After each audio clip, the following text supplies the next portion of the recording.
Hi, ನಮಸ್ತೆ ಎಲ್ರಿಗೂ. ಹೇಗಿದ್ದೀರಾ? ಇವತ್ತಿನ ವಿಡಿಯೋದಲ್ಲಿ ಫೇಜಸ್ ಆಫ್ ಮೂನ್ ಬಗ್ಗೆ ತಿಳಿದುಕೊಳ್ಳೋಣ. ಅಂದರೆ ದಿನದಿಂದ ದಿನಕ್ಕೆ ಚಂದ್ರ ಬದಲಾಗೋದನ್ನು ನೋಡೋಣ. ಹುಣ್ಣಿಮೆ ಬರುವಾಗ ಚಂದ್ರ ಸ್ವಲ್ಪ ಸ್ವಲ್ಪ ಜಾಸ್ತಿ ಕಾಣ್ತಾನೆ, ನಂತರ ಒಂದು ದಿನ ಪೂರ್ಣವಾಗಿ ಕಾಣ್ತಾನೆ. ಅದನ್ನು ಹುಣ್ಣಿಮೆ ಅಂತ ಕರಿತೀವಿ. ಮತ್ತು ಅಮಾವಾಸ್ಯೆ ಬರುವಾಗ ದಿನದಿಂದ ದಿನಕ್ಕೆ ಚಂದ್ರ ಕತ್ತಲಾಗುತ್ತಾ ಹೋಗುತ್ತೆ, ಕೊನೆಗೆ ಒಂದು ದಿನ ಪೂರ್ಣ ಕತ್ತಲಾಗಿ ಕಾಣುತ್ತೆ. ಅದನ್ನು ಅಮಾವಾಸ್ಯೆ ಅಂತ ಕಾಣ್ತೀವಿ ಅಲ್ವಾ? ಇದು ಈ ರೀತಿ ಯಾಕೆ ಆಗುತ್ತೆ ಅನ್ನೋದನ್ನ ನೋಡೋಣ. ನಮ್ಮ ಸೂರ್ಯನಿಗೆ ತನ್ನದೇ ಆದಂಥ ಬೆಳಕಿದೆ. ಆ ಬೆಳಕಿನಿಂದ ಸೂರ್ಯ ಗೋಚರಿಸ್ತಾನೆ. ಆದರೆ ಚಂದ್ರನಿಗೆ ತನ್ನದೇ ಆದಂಥ ಬೆಳಕಿಲ್ಲ. ಚಂದ್ರ ಸೂರ್ಯನ ಬೆಳಕನ್ನು ತೆಗೆದುಕೊಂಡು ತಾನು ಪ್ರಕಾಶವಾಗಿ ಕಾಣ್ತಾನೆ. ಇದನ್ನು ಯಾವ ರೀತಿ ನಾವು ನೋಡೋದು ಅಂತ ನೋಡೋಣ. ಮೊದಲು ಒಂದು ವಿಡಿಯೋನ ತೋರಿಸ್ತೇನೆ. ಆ ವಿಡಿಯೋನ ನೋಡೋಣ ಬನ್ನಿ.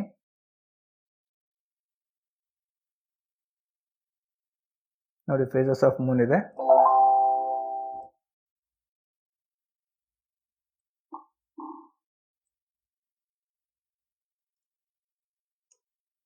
ಕಾಣ್ತಾ ಇದೆ ಅಲ್ವಾ? ಇಲ್ಲಿ ಚಂದ್ರ ಕಾಣ್ತಾ ಇದೆ, ಆದರೆ ನಮಗೆ ಸ್ವಲ್ಪನೇ ಕಾಣ್ತಾ ಇದೆ. ಬನ್ನಿ, ಆ ಚಂದ್ರ ಯಾವ ರೀತಿ ಹುಣ್ಣಿಮೆ ಆದಾಗ ಜಾಸ್ತಿ ಜಾಸ್ತಿ ಕಾಣುತ್ತೆ ಅಂತ ನೋಡೋಣ. ನಾವು ಇವಾಗ ಭೂಮಿಯಿಂದ ನೋಡ್ತಿರ್ಬೇಕಾದ್ರೆ ಈ ರೀತಿ ಕಾಣ್ತಾ ಹೋಗುತ್ತೆ ನಮಗೆ. ನೋಡಿ, ಇಲ್ಲಿ ಕಾಣ್ತಾ ಇದೆ ಅಲ್ವಾ? ಅದೇ ರೀತಿ. ಅದು ಯಾವ ರೀತಿ ಅಂದರೆ, ನೋಡಿ, ಇಲ್ಲೊಂದು ಟಾರ್ಚ್ ಹಾಕಿ ತೋರಿಸ್ತಾ ಇದೆ. ಟಾರ್ಚ್ ಯಾವ ಕಡೆ ಹಾಕ್ತೀವಿ ಆ ಕಡೆ ಬೆಳಕು ಬೀಳುತ್ತೆ, ಉಳಿದಿರೋ ಕಡೆ ಕತ್ಲೆ ಕಾಣುತ್ತಲ್ವ? ಅದೇ ರೀತಿ ಚಂದ್ರನೂ ಕೂಡ ನಮಗೆ ಕಾಣಿಸೋದು. ಬನ್ನಿ, ಇಲ್ಲಿ ಒಂದು ಹೊಸ ಚಂದ್ರ ಇದೆ ಅಂತ ಅಂದ್ಕೊಳ್ಳಿ. ಅದು ಯಾವ ರೀತಿ ನಮಗೆ ಕಾಣೋಕ್ಕೆ ಶುರು ಆಗುತ್ತೆ. ನಾವು ಭೂಮಿ, ಇಲ್ಲಿ ಸೂರ್ಯ ಇದೆ. ಇಲ್ಲಿಂದ ನೋಡಿದಾಗ ಇದಿಷ್ಟು ಕಾಣಿಸುತ್ತೆ ನಮಗೆ, ಈ ಕಡೆ ಭಾಗ ಕಾಣಿಸಲ್ಲ. ಆವಾಗ ಪೂರ್ತಿ ಕತ್ತಲಾಗಿ ಕಾಣುತ್ತೆ. ನೋಡಿ, ಇಲ್ಲಿ ನಾವಿದ್ದೀವಿ, ಇಲ್ಲಿ ಚಂದ್ರ ಇದೆ. ಈ ರೀತಿ ಸ್ವಲ್ಪ ಸ್ವಲ್ಪ ಸ್ವಲ್ಪ ಕಾಣಿಸ್ತಾ ಇದೆಯಲ್ಲ, ಅದು ಯಾವ ರೀತಿ ಕಾಣುತ್ತೆ ಅನ್ನೋದನ್ನು ನೋಡೋಣ. ಮತ್ತು ಈ ರೀತಿ ಅರ್ಧ ಯಾವಾಗ ಕಾಣುತ್ತೆ ಅನ್ನೋದನ್ನು ನೋಡೋಣ. ಇಲ್ಲಿ ಬಂದಾಗ ಸ್ವಲ್ಪ ಸ್ವಲ್ಪ ಕಂಡು ಅರ್ಧ ಕಂಡಾಗ ಈ ಕಡೆ ಭಾಗ ಕಾಣಿಸುತ್ತೆ, ಈ ಕಡೆ ಇರೋ ಭಾಗ ನಮಗೆ ಕಾಣಿಸಲ್ಲ. ಅದು ಅರ್ಧ ಚಂದ್ರ ಆಗಿ ಕಾಣಿಸುತ್ತೆ ನಮಗೆ. ನಂತರ ಈ ಕಡೆ ಬಂದಾಗ ನೋಡಿ, ಇಲ್ಲಿ ಪೂರ್ತಿಯಾಗಿ ಚಂದ್ರ ನಮಗೆ ಕಾಣಿಸ್ತಾನೆ, ಈ ಕಡೆ ಭಾಗ ಕಾಣಿಸಲ್ಲ. ಅದು ನಮಗೆ ಭೂಮಿಯಿಂದ ನೋಡಿದಾಗ ಈ ರೀತಿಯಾಗಿ ಕಾಣಿಸುತ್ತೆ. ನಂತರ ಮತ್ತೆ ಬನ್ನಿ ನೋಡೋಣ. ಈ ರೀತಿ ಚಂದ್ರ ಮತ್ತೆ ಟರ್ನ್ ಆಗ್ತಾ ಆಗ್ತಾ ಆಗ್ತಾ ಬಂದಾಗ ಇಲ್ಲಿ ಬರುತ್ತೆ.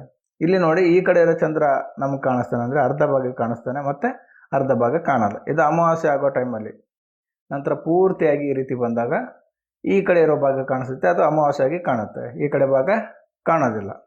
ಈ ಸರ್ಕಲ್ ಕಂಟಿನ್ಯೂ ಆಗಿ ಹೋಗ್ತಾ ಇರುತ್ತೆ. ಬನ್ನಿ, ಒಂದು ಫೋಟೋ ಇದೆ, ಆ ಫೋಟೋನ ತೋರಿಸ್ತೀನಿ. ನೋಡಿ, ಇವಾಗ ನೋಡಿದ್ರಲ್ಲ, ಅದೇ ಫೋಟೋ ಇದೆ ಇಲ್ಲಿ. ಇಲ್ಲಿ ಇದ್ದಾಗ ನಮಗೆ ಚಂದ್ರ ಈ ರೀತಿ ಕಾಣಿಸ್ತಾನೆ ಮತ್ತು ಪೂರ್ತಿ ಕತ್ಲೆಯಾಗಿ ಕಾಣಿಸ್ತಾನೆ. ಇದನ್ನು ನಾವು ಅಮಾವಾಸ್ಯೆ ಅಂತ ಕರಿತೀವಿ. ಇಲ್ಲಿ ದಿನದಿಂದ ದಿನಕ್ಕೆ ಬಂದಾಗ ಈ ರೀತಿ ಚೇಂಜ್ ಆಗ್ತಾ ಬರುತ್ತೆ. ಇಲ್ಲಿ ಬಂದಾಗ ಈ ಕಡೆ ಭಾಗ ನಮ್ಗೆ ಕಾಣಿಸಲ್ಲ, ಈ ಕಡೆ ಭಾಗ ಕಾಣಿಸುತ್ತೆ. ಸೊ ಅರ್ಧ ಚಂದ್ರ ಆಗಿ ಕಾಣಿಸುತ್ತೆ ನಮಗೆ. ಇಲ್ಲಿ ಬಂದಾಗ ಇನ್ನೂ ಸ್ವಲ್ಪ ಜಾಸ್ತಿ ಕಾಣಿಸುತ್ತೆ. ಇಲ್ಲಿ ಬಂದಾಗ ಇಲ್ಲಿ ಸೆಂಟ್ರಲ್ ಇದೆಯಲ್ಲ, ಅದೇ ರೀತಿ ಕಾಣಿಸುತ್ತೆ. ಈ ಕಡೆ ಭಾಗ ಇಲ್ಲಿ ಕಾಣಿಸ್ತಿದೆಯಲ್ಲ, ಅದು ಅರ್ಧ ಭಾಗ, ಆದರೆ ನಮಗೆ ಪೂರ್ಣವಾಗಿ ಕಾಣಿಸ್ತಾನೆ. ಯಾಕಂದರೆ ಚಂದ್ರ ಇರೋದು ರೌಂಡ್ ಇದೆಯಲ್ವಾ, ಆದ ಕಾರಣ ನಮಗೆ ಪೂರ್ಣ ಚಂದ್ರ ಕಾಣಿಸ್ತಾನೆ. ಮತ್ತು ಈ ಕಡೆ ಬಂದಾಗ ಸ್ವಲ್ಪ ಸ್ವಲ್ಪ ಕಡಿಮೆ ಆಗ್ತಾ ಹೋಗುತ್ತೆ. ಇಲ್ಲಿ ಬಂದಾಗ ಈ ಕಡೆ ಚಂದ್ರ ಕಾಣಿಸ್ತಾನೆ, ಇನ್ನು ಈ ಕಡೆ ಕಾಣಿಸ್ತಾ ಇರಲ್ಲ. ಮತ್ತು ಈ ಕಡೆ ಬಂದಾಗ ಇದೇ ರೀತಿಯಾಗಿ ಪೂರ್ತಿ ಚಂದ್ರ ಕಾಣಿಸೋದೇ ಇಲ್ಲ. ಇದನ್ನು ನಾವು ಅಮಾವಾಸ್ಯೆ ಅಂತ ಕರಿತೀವಿ. ಇದನ್ನು ನಾವು ಸ್ಟೆಲ್ಲರಿಯಂನ ಟೂಲ್ ಬಳಸಿ ಯಾವ ರೀತಿ ಓಪನ್ ಮಾಡಿ ನೋಡ್ಬೋದು ಅನ್ನೋದನ್ನು ಹೇಳ್ಕೊಡ್ತೇನೆ. ಬನ್ನಿ ನೋಡೋಣ. ಕ್ಲಿಕ್ ಮಾಡಿ ಓಪನ್ ಮಾಡಬೇಕು. ಓಪನ್ ಮಾಡಿದ ಮೇಲೆ ನಮಗೆ ಇಂಟರ್ಫೇಸ್ ಕಾಣುತ್ತೆ ಈ ರೀತಿ. ಇವಾಗ ನಾವು ಚಂದ್ರನ ಫೇಜಸ್ ನೋಡಬೇಕು ಅಂತಂದರೆ ಯಾವ ರೀತಿ ನೋಡಬೇಕು ಅಂದರೆ, ಫಸ್ಟ್ ಇಲ್ಲಿ ಡೇಟ್ ಟೈಮನ್ನು ತೊಗೋಬೇಕು. ಇಲ್ಲಿ ಆಪ್ಷನ್ ಇದೆ. ನಿಮ್ಗೆ ಆಪ್ಷನ್ಗಳ ಬಗ್ಗೆನೂ ಕೂಡ ಹಿಂದಿನ ವಿಡಿಯೋದಲ್ಲಿ ತಿಳಿಸಲಾಗಿದೆ. ಲೆಫ್ಟ್ ಸೈಡ್ ಮೌಸ್ನ ತೆಗೆದುಕೊಂಡು ಬಂದರೆ ಇಲ್ಲಿ ಆಪ್ಷನ್ ಸಿಗುತ್ತೆ. ಎರಡನೇ ಆಪ್ಷನ್ನು ಡೇಟ್ ಟೈಮ್ ವಿಂಡೋ ಅಂತಿದೆ, ಅದ್ರ ಮೇಲೆ ಕ್ಲಿಕ್ ಮಾಡಬೇಕು. ಈ ರೀತಿ ಡೇಟು ಸಮಯ ಬಂದ್ಬಿಡುತ್ತೆ. ನಂತರ ಇವಾಗ ಇಲ್ಲಿ ಸರ್ಚ್ ವಿಂಡೋ ಅಂತ ಒಂದು ಆಪ್ಷನ್ ಇದೆ. ಆ ಸರ್ಚ್ ವಿಂಡೋ ಆಪ್ಷನಲ್ಲಿ ನಾವೀಗ ಚಂದ್ರನ ನೋಡಬೇಕಲ್ವ, ಸೊ ಮೂನ್ ಅಂತ ಟೈಪ್ ಮಾಡಬೇಕು. ಕೀಬೋರ್ಡಲ್ಲಿ ಮೂನ್ ಅಂತ ಟೈಪ್ ಮಾಡಿ ಇಲ್ಲಿ ಸರ್ಚ್ ಮೇಲೆ ಕ್ಲಿಕ್ ಮಾಡಬೇಕು. ಈಗ ಈ ರೀತಿ ಕಾಣಿಸ್ತಿದೆ. ಬಟ್ ಇವಾಗ ನಾವು ಭೂಮಿಯಿಂದ ನೋಡ್ತಿರ್ಬೇಕಾದ್ರೆ ಚಂದ್ರ ನಮಗೆ ಕೆಲವೊಂದು ಟೈಮಲ್ಲಿ ಕಾಣಿಸ್ತಾನೆ, ಇನ್ನೊಂದು ಕೆಲವೊಂದು ಟೈಮಲ್ಲಿ ನಮಗೆ ಕಾಣೋದಿಲ್ಲ. ಯಾಕಂದರೆ ಆ ಕಡೆ ಹೋಗಿರ್ತಾನೆ. ಈಗ ಗೊತ್ತಾಗ್ತಾ ಇದೆಯಲ್ವಾ, ಸೂರ್ಯನು ನಮಗೆ ಮುಳುಗುತ್ತಾನಲ್ವ. ಅಂದರೆ ನಮ್ಮ ದೇಶದಿಂದ ನೋಡಬೇಕಾದ್ರೆ ಸೂರ್ಯ ಮುಳುಗಿದ ಹಾಗೆ ಕಾಣಿಸುತ್ತೆ, ಅದು ಇನ್ನೊಂದು ದೇಶದಲ್ಲಿ ಬೆಳಕಾಗಿರುತ್ತೆ. ಈಗ ನಾವು ಆ ಚಂದ್ರನ ನೋಡಬೇಕಂತಂದರೆ ಇಲ್ಲಿ ಗ್ರೌಂಡ್ ಅಂತ ಇದೆ. ಆ ಗ್ರೌಂಡನ್ನು ಆಫ್ ಮಾಡ್ಕೋಬೇಕು, ಆವಾಗ ಚಂದ್ರ ಕಾಣ್ತಾನೆ. ಬಟ್ ನಾನು ರಾತ್ರಿಯಲ್ಲಿ ನೋಡೋಣ, ಅದಕ್ಕೋಸ್ಕರ ಏನು ಮಾಡ್ತೇನೆ, ಇಲ್ಲಿ ಸಮಯವನ್ನು ಜಾಸ್ತಿ ಮಾಡ್ತೇನೆ. ಬನ್ನಿ ಸಮಯವನ್ನು ಜಾಸ್ತಿ ಮಾಡಿ ನೋಡೋಣ. ಇಲ್ಲೂ 17 ಗಂಟೆ ಅಂತ ತೋರಿಸ್ತಾ ಇದೆ, ಅಂದರೆ ಸಂಜೆ 5 ಗಂಟೆ ಆಗಿದೆ. ನಾನು ಅದನ್ನು ಜಾಸ್ತಿ ಮಾಡ್ತೇನೆ. ನೋಡಿ, ಕತ್ತಲಾಗಿದೆ, 7 ಗಂಟೆ ಆಗಿದೆ, 8 ಗಂಟೆ, 9 ಗಂಟೆ, 10 ಗಂಟೆ, 11, 12, 1, 2, 3 ಗಂಟೆಗೆ ಚಂದ್ರ ಕಾಣ್ತಾ ಇದೆ. ಈ ಚಂದ್ರ ಕ್ಲಿಕ್ ಆದಮೇಲೆ ಚಂದ್ರನ ಇನ್ಫಾರ್ಮೇಷನ್ ಕೂಡ ಬರುತ್ತೆ. ಈ ಕಡೆ ಲೆಫ್ಟ್ ಸೈಡಲ್ಲಿ ಸ್ಕ್ರೀನ್ನ ಎಡಬದಿಗೆ ಇನ್ಫಾರ್ಮೇಷನ್ ಬರುತ್ತೆ. ನೋಡಿ, ಟೈಪ್ ಏನಿದೆ, ಇದು ಮೂನ್ ಅಂತ ತೋರಿಸ್ತಾ ಇದೆ. ಇಲ್ಲಿ ಇನ್ನೂ ಕೆಲವು ಡಿಸ್ಟೆನ್ಸ್ ಇದೆ. ನೋಡಿ, ಮ್ಯಾಗ್ನಿಟ್ಯೂಡ್ ತೋರಿಸ್ತಾ ಇದೆ ಎಷ್ಟಿದೆ ಚಂದ್ರಂದು ಅಂತ. ಜೊತೆಗೆ ಇಲ್ಲಿ ಡಿಸ್ಟೆನ್ಸ್ ಫ್ರಮ್ ಸನ್ ಅಂತ ಇದೆ. ನೋಡಿ, ಇದು ಸೂರ್ಯನಿಂದ ಚಂದ್ರ ಎಷ್ಟು ದೂರ ಇದ್ದಾನೆ ಅಂತ ಹೇಳುತ್ತೆ. ಜೊತೆಗೆ ಇಲ್ಲಿ ಡಿಸ್ಟೆನ್ಸ್ ಅಂತ ಇದೆ. ಈ ಡಿಸ್ಟೆನ್ಸ್ ಅನ್ನೋದು ಭೂಮಿಯಿಂದ ಎಷ್ಟು ದೂರ ಇದೆ ಚಂದ್ರ ಅನ್ನೋದು ಹೇಳುತ್ತೆ. ಈಗ ಈ ಚಂದ್ರನ ನೋಡಬೇಕಂದ್ರೆ ಇಲ್ಲಿ ಕೆಳಗಡೆ ಒಂದು ಆಪ್ಷನನ್ನು ಆನ್ ಮಾಡ್ಕೋಬೇಕು. ಇಲ್ಲಿದೆ ನೋಡಿ, ಸೆಂಟರ್ ಆನ್ ಸೆಲೆಕ್ಟೆಡ್ ಆಬ್ಜೆಕ್ಟ್ ಅಂತ. ಅದು ಆನ್ ಮಾಡ್ಕೊಂಡ್ರೆ ನಾವು ಚಂದ್ರನ ಮೇಲೆ ಝೂಮ್ ಮಾಡಿದಾಗ ಅದು ಕ್ಲಿಯರಾಗಿ ಕಾಣಿಸುತ್ತೆ. ಇಲ್ಲ ಅಂದರೆ ಟೈಮ್ ಓಡ್ತಾ ಇರುತ್ತಲ್ಲ, ಅದು ಕೂಡ ಚಂದ್ರ ಬೇಗ ಬೇಗ ಬೇರೆ ಕಡೆ ಹೋಗ್ತಾ ಇರುತ್ತೆ. ನೋಡಿ, ಇಲ್ಲಿ ಕಾಣಿಸ್ತಾ ಇದೆ, ಸೂರ್ಯನ ಬೆಳಕು ಎಷ್ಟು ಬಿದ್ದಿದೆ ಅಲ್ವಾ, ಅಷ್ಟು ಮಾತ್ರ ಕಾಣ್ತಾ ಇದೆ ನಮಗೆ. ಉಳಿದಿರೋ ಭಾಗ ಕತ್ಲೆಯಾಗಿ ಕಾಣ್ತಾ ಇದೆ, ಹೌದಲ್ವಾ?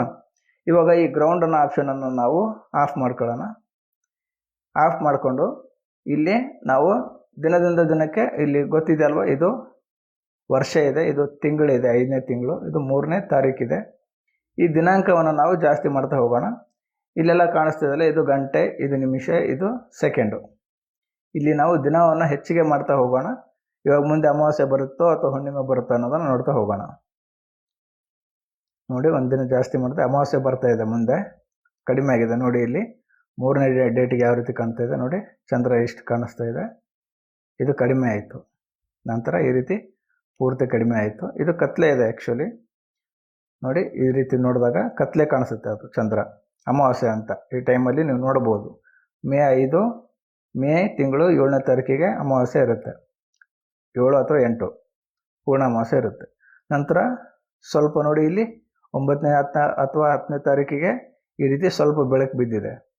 ಅದು ಹಾಗೆ ಬರ್ತಾ ಬರ್ತಾ ಇನ್ನೂ ಜಾಸ್ತಿ ಬೆಳಕಾಗ್ತಾ ಆಗ್ತಾ ಆಗ್ತಾ ಹುಣ್ಣಿಮೆಗೆ ಕನ್ವರ್ಟ್ ಆಗ್ತಾ ಇದೆ. ಈ ರೀತಿ ನೋಡಿ, ಕಾಣ್ತಾ ಇದೆಯಲ್ವ, ಇವತ್ತು ಪೂರ್ಣ ಹುಣ್ಣಿಮೆ ಇದೆ, ಕಾಣಿಸ್ತಾ ಇದೆಯಲ್ವ. 23, 24ಕ್ಕೆ ಪೂರ್ತಿ ಹುಣ್ಣಿಮೆ ಆಕಾರದಲ್ಲಿ ಚಂದ್ರ ನಮಗೆ ಕಾಣಿಸ್ತಾ ಇದೆ. ಈ ರೀತಿ ನಾವು ಫೇಜಸ್ ಆಫ್ ಮೂನನ್ನು ನೋಡ್ಬೋದಾಗಿರುತ್ತೆ. ಇವತ್ತು ನಿಮಗೆ ಚಟುವಟಿಕೆ ಏನು ಅಂತಂದರೆ, ಫೇಜಸ್ ಆಫ್ ಮೂನನ್ನು ನೀವು ಯಾವ ರೀತಿ ನೋಡಬೇಕು ಅನ್ನೋದನ್ನು ಒಂದು ಚಟುವಟಿಕೆಯಾಗಿ ತಗೊಂಡು ಮುಂದೆ ಬರುವ ಹುಣ್ಣಿಮೆಗಳನ್ನು ನೋಡಿ, ಯಾವ ರೀತಿ ದಿನದಿಂದ ದಿನಕ್ಕೆ ಚಂದ್ರ ಚೇಂಜ್ ಆಗ್ತಾ ಆಗ್ತಾ ಹುಣ್ಣಿಮೆ ಆಗಿ ಕನ್ವರ್ಟ್ ಆಗುತ್ತೆ ಅಂತ. ಮತ್ತು ಅದಾದಮೇಲೆ ಅಮಾವಾಸ್ಯೆ ಹೇಗೆ ಬರುತ್ತೆ ಅನ್ನೋದು ಕೂಡ ನೋಡಿ. ಚಂದ್ರ ದಿನದಿಂದ ದಿನಕ್ಕೆ ಯಾವ ರೀತಿ ಬೆಳಕು ಹೆಚ್ಚುತ್ತಾ ಹೋಗಿ ಹುಣ್ಣಿಮೆ ಆಗುತ್ತೆ, ಜೊತೆಗೆ ದಿನದಿಂದ ದಿನಕ್ಕೆ ಚಂದ್ರನ ಬೆಳಕು ಕಡಿಮೆ ಆಗ್ತಾ ಹೋಗಿ ಯಾವ ರೀತಿ ಅಮಾವಾಸ್ಯೆ ಆಗುತ್ತೆ ಅನ್ನೋದನ್ನು ಕೂಡ ಈ ಸ್ಟೆಲರಿಯಂ ಟೂಲ್ನ ಬಳಸಿ ಓಪನ್ ಮಾಡಿ ನೋಡಿ. ಧನ್ಯವಾದಗಳು.